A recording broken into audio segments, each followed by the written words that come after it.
Stefan Mihailou, South Shore Press News Director with Power lawyer Joe Burns from Power firm Holtzman Vogel. Joe, as always, good to see you. Thanks for having me.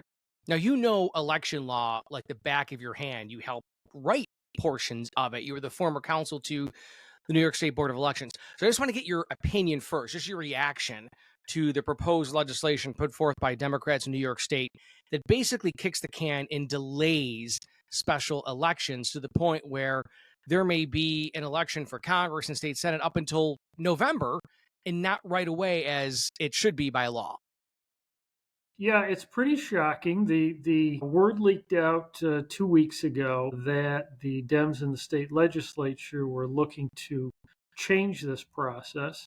That last Friday, the bill, which is sponsored by the Assembly Speaker and the Senate Majority Leader, the bill dropped late last Friday. And what the bill looks to do, what the bill would allow the governor to do, because it's still up to the governor to set the date of the special election, but it will allow the governor to set the special election date on the same day as the general election.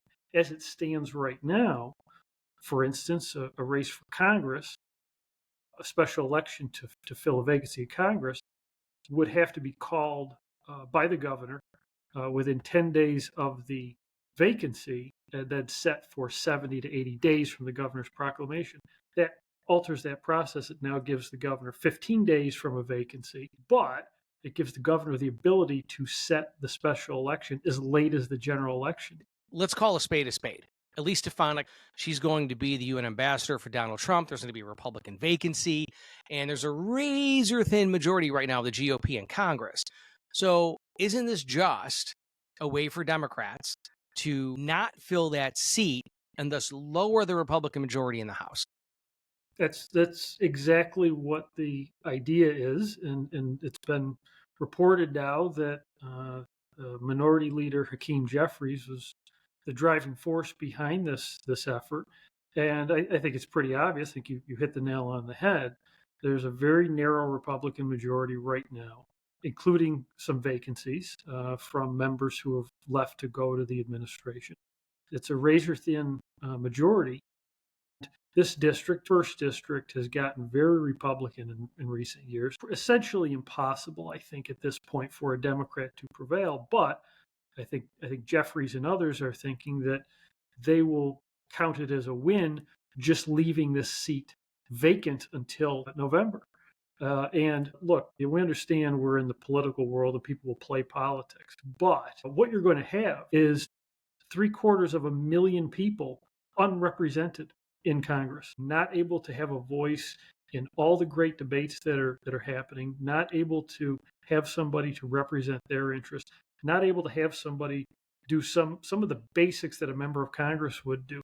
Make sure you get your Social Security check, work out any problems with the post office. These people, 750,000 New Yorkers, would be unrepresented until November.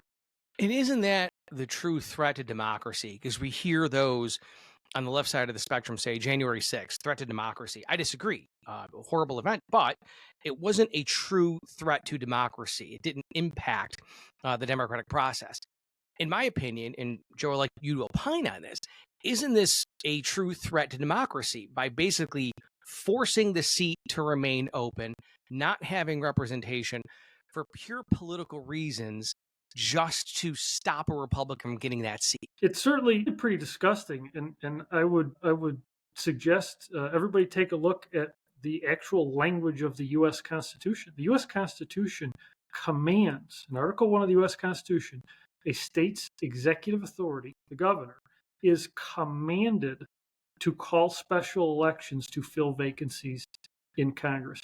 This controversy goes back even further than the Constitution, though, because if you look at the Declaration of Independence, one of the grievances that the Continental Congress made against George III was that he was refusing to call elections to elect public officials. I think it's pretty astounding that here we are 200 plus years later, we're almost at a quarter century from the signing of the Declaration of Independence, and we're still having these fights, that this is the same kind of controversy that the colonists were complaining about in 1776. I think it's just amazing. You must be a Syracuse grad dropping all that knowledge. Something like that. Something like that. Last question. So, since there's this discrepancy, there's this legal fight. Of course, as you just mentioned, the governor is commanded to fill that seat, to have a special election. Those on the Democratic side of the aisle could say, well, we're just changing the date of that. So at the end of the day, Joe, this passes. Won't it just end up in court, forcing the governor one way or another on this issue? It's certainly possible, and New York has a history of governors playing politics. Then lawsuits following to require governors to call special elections to fill vacancies. There was a vacancy in a Staten Island based congressional seat 10 or more years ago, I believe it was. And Governor Cuomo, who was then the governor at that time, was sued in federal court, and the judge ordered that he call a special election to fill that vacancy. More recently, in 2019 and then into 2020, there was a lawsuit. I was actually the attorney for the plaintiffs. There was a lawsuit that was brought by voters and Republican Party leaders in what was then the 27th district to compel the governor to call a special election to fill the vacancy that was caused by Congressman Collins' resignation. The governor ended up agreeing to call a special election to fill that vacancy, which was then later delayed because of COVID. But to your point, there's a rich and unfortunate but rich history of governors playing politics and dragging their feet, and beyond just not calling special elections, making sure that people are not represented, making sure that citizens are not represented. This process was reformed in 2021 by the state legislature. It was a good reform, and it was a good and necessary reform. And I think it's really unfortunate that things seem to be headed in the direction that they are headed, with people, with citizens not being represented. Well, I think it was Liz Smith from the New York Post who would always write, only in New York. And I think in this case, it's only in the People's Republic of New York. On that lovely note, Joe Burns, Holtzman Vogel, Power Lawyer, thank you so much for joining us. Greatly appreciate it. Thanks, Stefan.